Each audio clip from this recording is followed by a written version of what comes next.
Olá, gente, tudo bem com vocês? Hoje eu tô aqui pra mais um vídeo nesse canal. Antes de começar, eu ainda quero pedir que se você não for inscrito, se inscreva aqui no meu canal, deixa um like, compartilha o vídeo, deixa um comentário, me siga nas redes sociais, eu sou @JessicaPaludo em todas elas. E bora pro vídeo de hoje. Hoje nós vamos falar de Elisa Lam, uma jovem estudante canadense que havia planejado uma viagem de férias quando, ao parar de dar notícias, foi encontrada morta dentro da caixa d'água do Hotel Cecil em Los Angeles. Pra quem não sabe, o Hotel Cecil é considerado um local de terror por conta de toda a história de crimes, homicídios, suicídios que envolvem o local.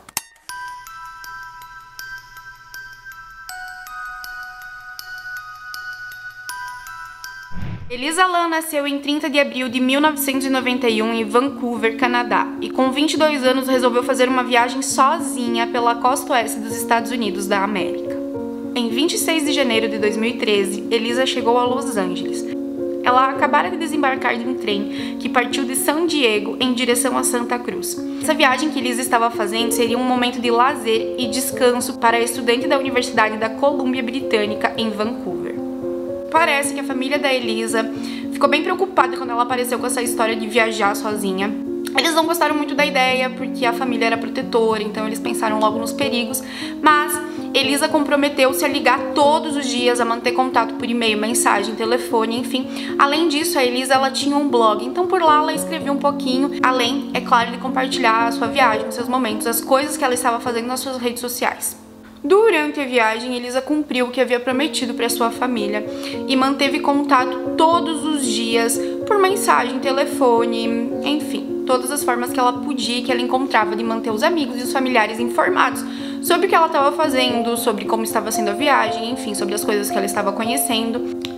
Alguns dias depois da sua chegada em Los Angeles, parece que Elisa parou de dar notícias aos seus familiares. Os familiares de Elisa sentiram que algo estava errado, pois no dia 31 de janeiro, Elisa não manteve contato como de costume. Esse dia também marcava o fim da hospedagem de Elisa no Cecil. Sem esperar muito, seus familiares contataram o departamento de polícia local, mas a jovem não foi encontrada nas instalações do hotel.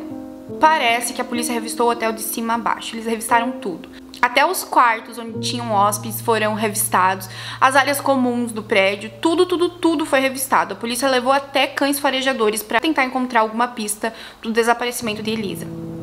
Eles chegaram a ir ao telhado do Hotel Cecil, mas não encontraram nada mesmo. A impressão que os policiais tinham era de que Elisa parecia ter sumido da face da terra. Ninguém tinha visto, ela não estava em lugar nenhum e eles também não a encontravam e não tinham pistas dela. Os funcionários do hotel relataram que tinham visto Elisa sozinha no dia que ela desapareceu. Porém, ela parecia estar bem-humorada, enfim, tranquila. No dia do desaparecimento da Elisa, também parece que ela foi até uma livraria e o atendente do local disse que Elisa estava bem-humorada, parecia bem amigável e que ela comprou alguns livros de estudo. Além desses relatos das pessoas que viram Elisa, não tinha mais nada, não tinha mais nenhuma pista. Então, frustrados com as investigações, os policiais resolveram espalhar cartazes de Elisa pela cidade de Los Angeles. Nesse meio tempo, a pista mais importante e, no mínimo, a mais bizarra desse caso apareceu. Era um vídeo das câmeras de segurança do elevador do hotel. O vídeo é perturbador. Eu vou tentar, se você ainda não viu o vídeo de Elisa Lam no elevador do Hotel Cecil, eu vou tentar descrever aqui um pouquinho do vídeo para vocês. Perturbador. Principalmente depois que a gente tem conhecimento do desfecho desse caso. O vídeo é perturbador. Na filmagem, Elisa Lam pode ser vista entrando no elevador vestindo um casaco vermelho sobre uma camisa cinza, bem como calças pretas e sandálias. Seu comportamento é muito estranho e assustador do início ao fim. Depois de entrar no elevador, ela aperta vários botões, mas nada acontece e as portas do elevador não se fecham. Ela parece muito agitada. O vídeo dá a impressão de que Elisa temesse estar sendo seguida. Quando as portas do elevador não se fecham, ela dá uma espiada para fora algumas vezes, olha para os dois lados e rapidamente se encolhe no canto, como se estivesse tentando se esconder. Ela fica dentro do elevador olhando fixamente para o corredor, como se estivesse esperando alguém, talvez um perseguidor, que fosse entrar pela porta do elevador que não fecha. Ela sai do elevador com medo aparente e logo volta para o elevador. E mais uma vez, cuidadosamente, ela sai. Suas mãos permanecem nos bolsos Então ela desaparece do ângulo da câmera e quando ressurge, ela coloca as mãos sobre os ouvidos antes de entrar novamente no elevador e apertar todos os botões mais uma vez. Em desespero, ela aperta todos os botões, de um lado e do outro do painel. Ela tapa os ouvidos com as mãos e demonstra muito medo, como se estivesse fugindo de alguém disposto a machucá-la. Nesse momento, ela parece conversar com alguém que não aparece na filmagem, ou seja, que está do lado de fora do elevador. Ela sinaliza com as mãos como se estivesse gesticulando alguma coisa. As portas do elevador não se fecham em nenhum momento. Elisa resolve então sair do elevador, caminha para o lado esquerdo e se afasta das câmeras. Essa foi a última imagem de Elisa Lam com vida. No corredor parece que as câmeras não estavam funcionando ou que não tinham câmeras. E outra coisa, as portas que se mantiveram abertas durante o tempo todo que Elisa estava no elevador, finalmente se fecham. Assim que esse vídeo foi divulgado pela polícia, ele viralizou no YouTube. Então vários internautas, vários influenciadores digitais, vários youtubers começaram a debater o que havia acontecido com Elisa Lam. Eles estudaram meticulosamente os movimentos de Elisa Lam no elevador e tentaram desvendar o mistério por trás daquelas imagens bizarras da Elisa no elevador. A Elisa gesticula, ela parece estar falando com alguém, ela parece estar fugindo de alguém. Então assim, ela parece estar com muito medo no vídeo. Os questionamentos que estavam aparecendo não poderiam ser outros. Havia alguém perseguindo a jovem e por isso ela estava tentando se esconder? Para onde Elisa foi logo após deixar o elevador? Por que as portas simplesmente não se fecham? E por que apenas quando ela deixa o elevador, esse volta a funcionar? Milhares de teorias surgiram, muitas teorias mesmo. E uma das mais comuns, uma das mais aceitas pelos internautas, pela população, vamos dizer assim, naquele momento, era de que Elisa estava sendo perseguida e por isso ela estava com tanto medo e era com o perseguidor que ela estava falando quando ela estava dentro do elevador. Uma teoria também que apareceu nesse momento é de que Elisa estivesse drogada e que tivesse talvez utilizado uma substância alucinógena e ela estivesse tendo alucinações, por isso do comportamento estranho, enfim, assustador que Elisa estava tendo. Após essas teorias, a família de Elisa divulgou que Elisa havia acabado de superar um quadro severo de depressão e transtorno bipolar e que inclusive Elisa seguia fazendo uso de medicamentos. Isso foi o suficiente para que a mídia, os investigadores e todo mundo que estava acompanhando o caso relacionasse o episódio com um transtorno psicótico de Elisa, talvez pelo não uso dos remédios. Semanas se passaram e nada apareceu. Até que alguns hóspedes do Hotel Cecil começaram a se queixar da falta de pressão na água, também de uma cor estranha na água, de um cheiro. Logo, um funcionário do hotel foi ver o que estava acontecendo nas caixas d'água e o que ele encontrou foi chocante. Dia 19 de fevereiro de 2013, um funcionário do hotel foi então verificar a caixa d'água que ficava no topo do prédio, suspensa a 10 metros de altura em uma área restrita e protegida com alarmes de segurança. Quando uma das enormes caixas d'água foi aberta, o susto foi gigante. Descobriram então um corpo em estado avançado de decomposição e sim, era o cadáver de Elisa Lam. Ela estava completamente nua, com suas roupas boiando na água ao seu redor. Uma das fontes que eu utilizei para fazer esse vídeo foi a série da Netflix. Se eu não me engano é Morte e Mistério no Hotel Cecil, Cena do Crime. Essa é a série. E, gente, eles mostram possibilidades do que pode ter acontecido com a Elisa. Eles também batem muito em cima da tecla de que como uma menina, feito Elisa, foi parar no telhado do Hotel Cecil sem que ninguém percebesse. Vejam bem, tinham muitos alarmes. Para você subir no telhado por dentro do hotel, tinham muitos alarmes, era uma área restrita. Então, se você destrancasse a porta que dava acesso ao telhado, um alarme tocaria lá na recepção e alguém já viria verificar o que estava acontecendo. Então, não teria como a Elisa passar despercebida por esse alarme. Um outro acesso ao telhado seria por meio das escadas de incêndio que ficam do lado de fora dos prédios. Sabe quando a gente vê nos filmes os prédios nos Estados Unidos, que tem as escadas por fora, umas escadas assim de ferro? Mas também seria difícil da Elisa não ser percebida nessas escadas, porque a última escada é uma escada rente à parede para você subir no telhado. Então ela teria que ter muito equilíbrio, ela teria que estar bem para conseguir subir lá naquela escada. E ela provavelmente seria percebida, né? Uma garota subindo na escada do telhado pelo lado de fora do prédio. Então, na série da Netflix, eles mostram essas possibilidades que ela teria de subir no telhado. E se eu não me engano, o lado esquerdo, o final do corredor, por onde ela segue, daria acesso à saída de emergência, que seria as escadas de incêndio, onde talvez ela poderia ter subido no telhado. Depois de chegar ao telhado do hotel, outro grande obstáculo seria a entrada na caixa d'água.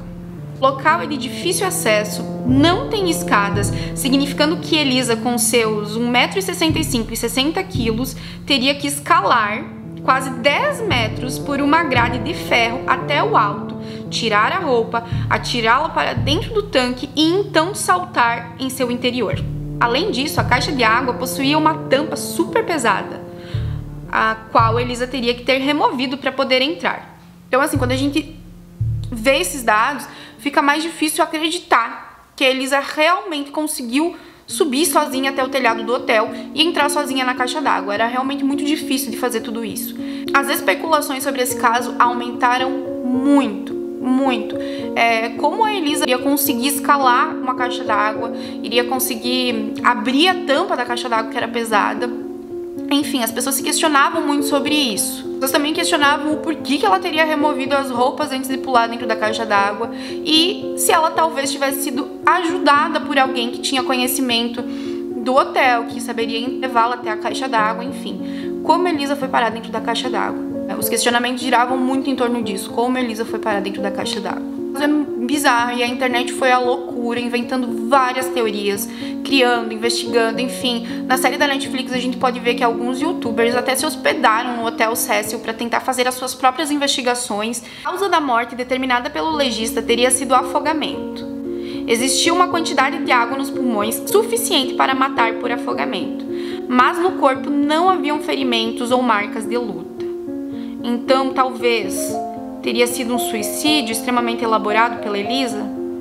De acordo com as autoridades da investigação, Elisa Lam estava enfrentando uma crise psicótica quando subiu até a caixa d'água e por algum motivo se jogou ou caiu no tanque. As autoridades também acreditam que as roupas foram retiradas por ela mesma enquanto tentava sobreviver ao frio da água, já dentro da caixa d'água. Porém, as pessoas que estavam acompanhando o caso pela internet, a população em geral, não acreditaram nessa solução. Como eu já disse, muitas teorias foram criadas. Depois do corpo de Elisa descoberto na caixa d'água, as imagens do elevador se tornaram ainda mais bizarras, né? Porque Elisa realmente estava gesticulando, conversando e com muito medo. Os movimentos de Elisa foram analisados meticulosamente por quem tinha interesse no caso.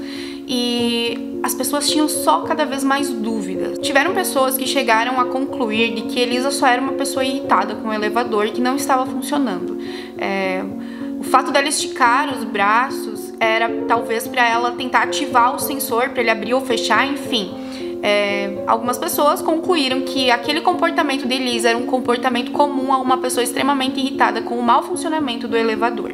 Só que nessa teoria, as coisas não fecham muito, as pontas continuam soltas, porque a Elisa parece esconder no canto do elevador em dado momento da filmagem. E porque só quando a Elisa sai do elevador as portas finalmente se fecham. Os funcionários afirmam que o elevador estava funcionando perfeitamente, afirmam que na semana anterior do ocorrido o elevador havia passado por uma revisão. Também afirmam que nenhum outro hóspede reclamou do funcionamento do elevador, ele estava funcionando perfeitamente. Após o vídeo de Elisa Lam, técnicos foram chamados no Hotel Cecil para avaliar, né, o elevador, o que poderia ter acontecido com ele. E não foi encontrado nada, gente, nada, nenhum defeito.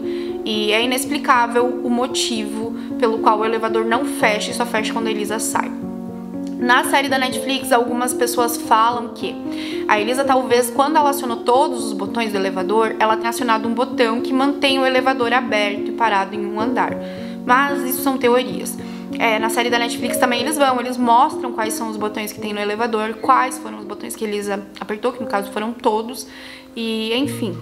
A questão do elevador não funcionar acabou sendo resumida a isso, de que Elisa talvez tenha apertado em algum botão que fez o elevador parar. Mas a gente tem que concordar, né, gente? É bizarro que o elevador só volte a funcionar quando ela sai do elevador. É muito bizarro isso. Também para comprovar a teoria de surto psicótico que os investigadores estavam tentando atribuir ao caso, eles utilizaram algumas frases, alguns textos que a Elisa compartilhava no seu blog, nas suas redes sociais. Elisa falava muito de doenças de cunho psicológico em seu blog. Elisa estava tomando uma série de remédios controlados para depressão e transtorno bipolar. Substâncias poderosas que alteram o comportamento se tomadas de forma desordenada.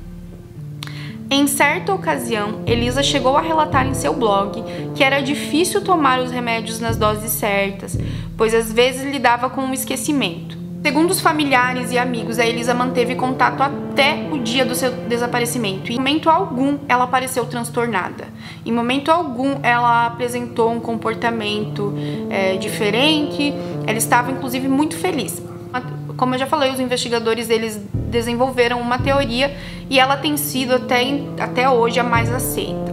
Ela tem a ver com o estado mental de Elisa Lam. Segundo a família, a Elisa não se comportava como alguém que pensa no suicídio, as pessoas que testemunharam que viram a Elisa antes do seu desaparecimento também não descreveram comportamentos suspeitos em Elisa Lam. Ela parecia estar muito bem.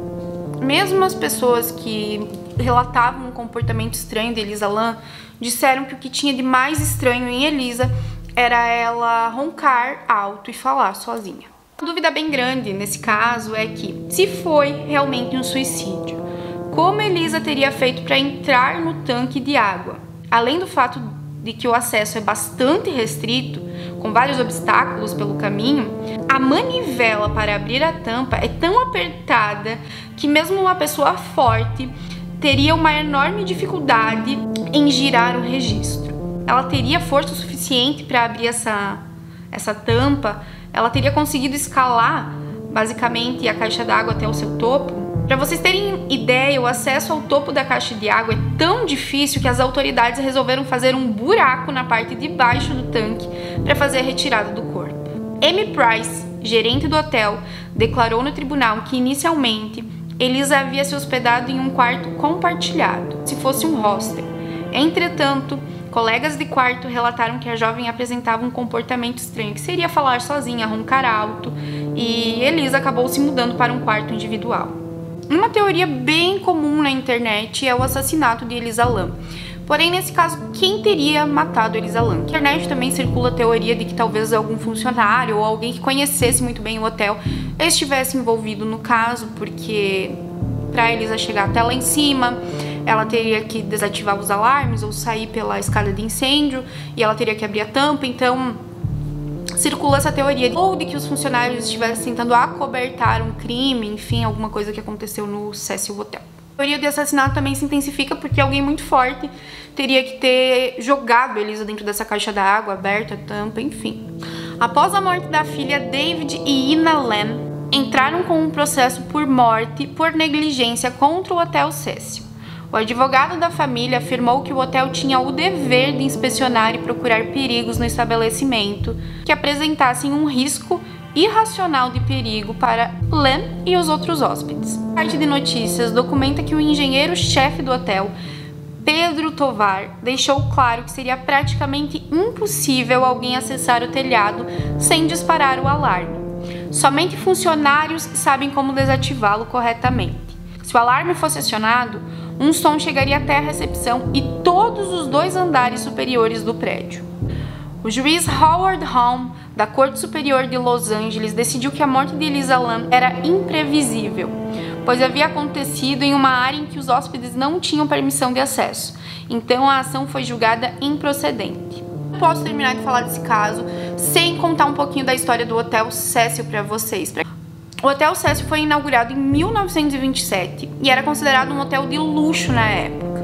Porém, durante a Grande Depressão, em 1929, o hotel começou a abrigar algumas pessoas que perderam suas residências e funcionar como uma espécie de pensão. O hotel começou a ficar um pouco sucateado, foi perdendo todo aquele luxo inicial dele, e algumas pessoas na época da Grande Depressão também locavam os quartos do Hotel Cecil para tirar a própria vida. Outra coisa comum eram pessoas locando os quartos do Hotel Cecil para cometer homicídios e fazer uso de drogas. O hotel também recebeu um dos assassinos mais famosos do país, Richard Ramirez, também conhecido como Night Stalker, ou Perseguidor da Noite. Ele ficou hospedado no Cecil entre 1984 e 1985. A atriz Elizabeth Short, conhecida como Dália Negra, já falei dela aqui no canal, teria sido vista bebendo no bar do Cecil nos dias que antecederam a sua morte. E atenção agora para os fãs de American Horror Story, alguma semelhança com a 5ª temporada? Sim, gente, o Hotel Cortez da 5ª temporada da série foi inspirado no Hotel Cecil. Ao longo da temporada é possível ver muitas referências ao Hotel Cecil. O Richard Ramirez aparece por lá. Coisas muito estranhas também acontecem no Hotel Cortez. O hotel é assombrado. Inclusive, o melhor fantasma da série é a Sally. E esteticamente, a arquitetura do hotel lembra muito o que seria a estética do Hotel Cecil na época em que ele foi inaugurado. Ele fica em Los Angeles. Se vocês procurarem aí na internet, tem muita referência na história da 5ª temporada da série com o Hotel Cecil. Até as iniciais, né? Hotel Cortez e Hotel Cecil. Mais uma curiosidade sobre o caso de Elisa. Uma das teorias mais bizarras sobre o desaparecimento de Elisa Lam afirma que a estudante foi morta em uma tentativa de replicar os eventos do filme Água Negra, lançado em 2005. O filme conta a história também de uma pessoa que foi encontrada dentro da caixa d'água e o que aconteceu com Elisa Lam. E algumas pessoas afirmam que sim, que talvez Elisa e mais alguém que estivesse com ela estivessem tentando reproduzir o filme. Uma das últimas teorias sobre o caso, eu não poderia deixar de colocar nesse vídeo e também não poderia deixar de ser visto a história do Hotel Cecil, né? Muita gente acredita que esse hotel é assombrado, amaldiçoado, enfim. E muitas pessoas acreditam que Elisa talvez foi morta por conta de uma maldição ou de algo macabro que existe nesse hotel. Primeiro eu preciso dizer pra vocês que eu tinha uma perspectiva desse caso antes de assistir a série da Netflix. E depois disso, eu passei a enxergar o caso com outros olhos. Eu sugiro pra vocês que gostam de documentários sobre crimes reais, assistir esse documentário que é A Cena do Crime, Morte e Mistério no Hotel Cecil. É muito bom, tem muitos depoimentos interessantes. Se eu puder dar só um conselho pra vocês ao fim dessa história se for se hospedar num hotel, antes de fazer a reserva, leia os comentários nos sites de viagem, pesquise sobre o endereço do hotel e não caia em furadas na internet. E é isso, gente, o vídeo de hoje foi esse. Espero que vocês tenham gostado do vídeo. Um super beijo.